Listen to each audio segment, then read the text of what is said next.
21st day of January, Saint Agnes, Virgin and Martyr.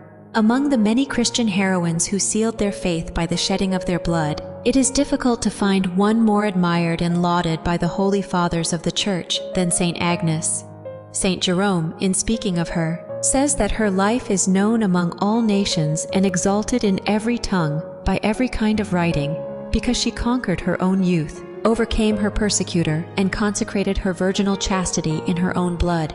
Scarcely had she recognized the priceless value of spotless virginity when she offered her purity and chastity by vow to God. As with a modesty truly angelic, she was one day returning from school, when she was espied by Eutropius, the son of the governor, Symphoronius. And because God had bestowed extraordinary beauty upon her, the young Roman became so enamored of her, that neither by day nor by night could he find rest or repose.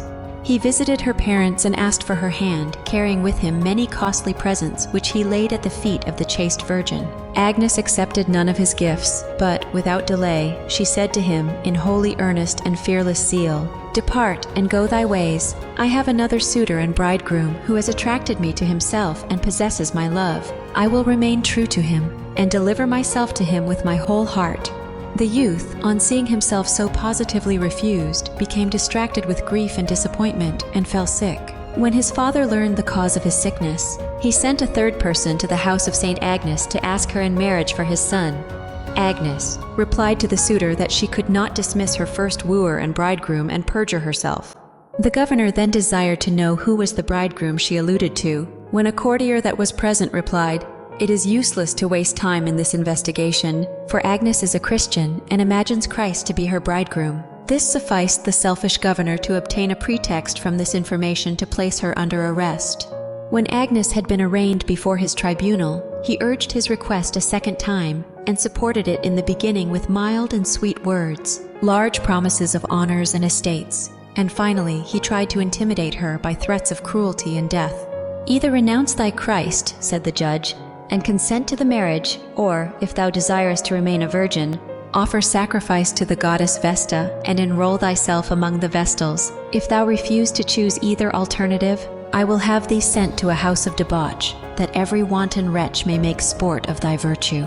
The Holy Virgin replied with fearless modesty, "Thou hopest in vain for my consent. I will not slight my bridegroom or break my word and faith with him by not remaining true to his love. I will neither offer sacrifice to the goddess Vesta, nor to any other false god or goddess, but I adore and pay homage only to the one true God.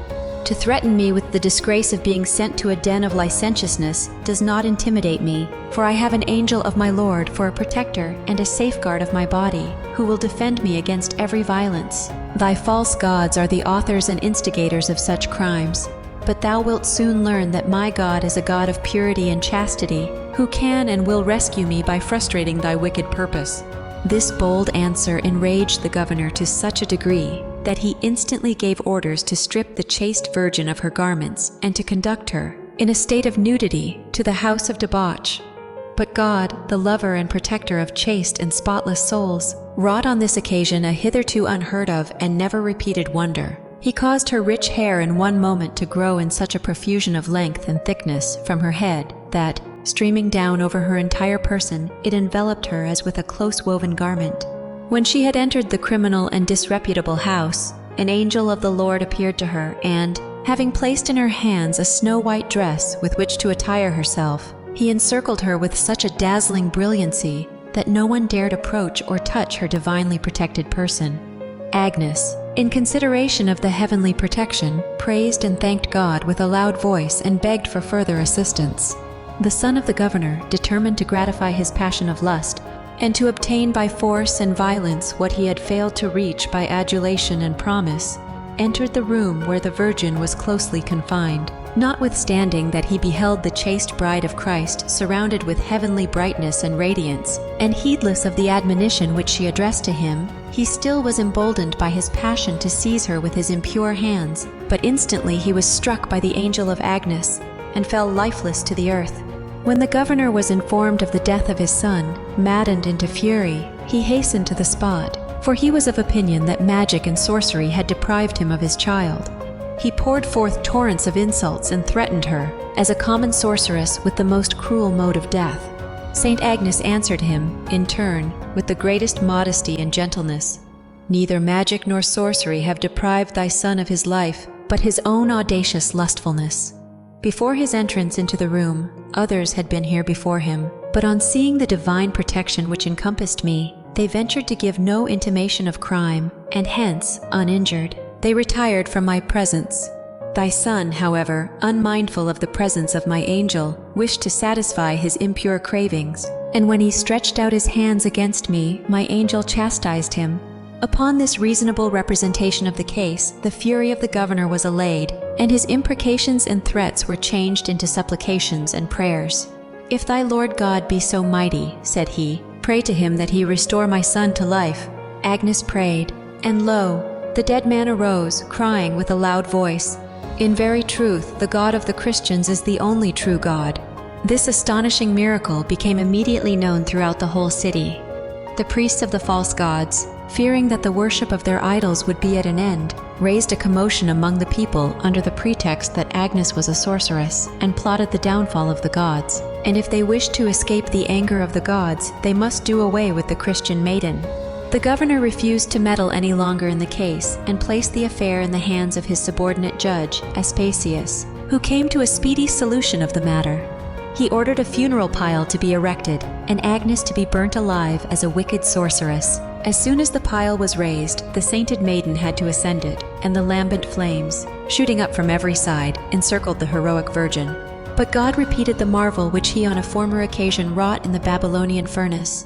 The flames were parted in two, and Agnes, sitting unscathed in the fiery arch, praised God with a loud and jubilant voice. A violent wind arose at the same time and wafted the flames upon the surrounding crowd, many of whom perished, or were, at least, severely burnt. Finally, the blazing pile was of a sudden completely extinguished. The Christian heroine, however, continued to sit there unmoved, radiant and cheerful of countenance and blessing and praising God. The priests of the idols, full of bitterness and rancor, were ever restless and desired by all means to see her immolated. Therefore, they did not hesitate to assert that this striking wonder, too, was the result of the art of magic. To satisfy their villainous demands, Aspasius ordered one of the executioners to thrust his sword through her throat. The servant bid to dispatch the saint trembled with fear, but Agnes herself encouraged him with these words, "Why dost thou hesitate? Perish this my body, which is pleasing in the eyes of those whom I desire not to please." Next, turning her eyes to heaven, she cried unto God with a voice of exultation, "Receive, O Lord, my soul, which has cost thee so much, and which thou hast loved so much." Whilst she uttered these words, the executioner inflicted the sword thrust, causing her death, and the invincible virgin heroine ended her glorious battle. Her energy and fortitude deserved the greater praise and admiration, as she had not yet completed her 13th year. She was buried by her own parents with all respect and honor. While they prayed and wept one night at her tomb, a choir of holy virgins appeared to them, in whose midst they saw their own daughter, resplendent with exceedingly great glory, and accompanied by a snow-white lamb. Wrapped in wonder, they gazed tearfully upon her, and heard these consoling words, "Cease your weeping, beloved parents. Behold, my life is a life of pure, never-ending joys. Rejoice and be glad with me, for he whom I have ever loved from the bottom of my heart has made me a partaker of the happiness of heaven, and set upon my brow the crown of everlasting glory."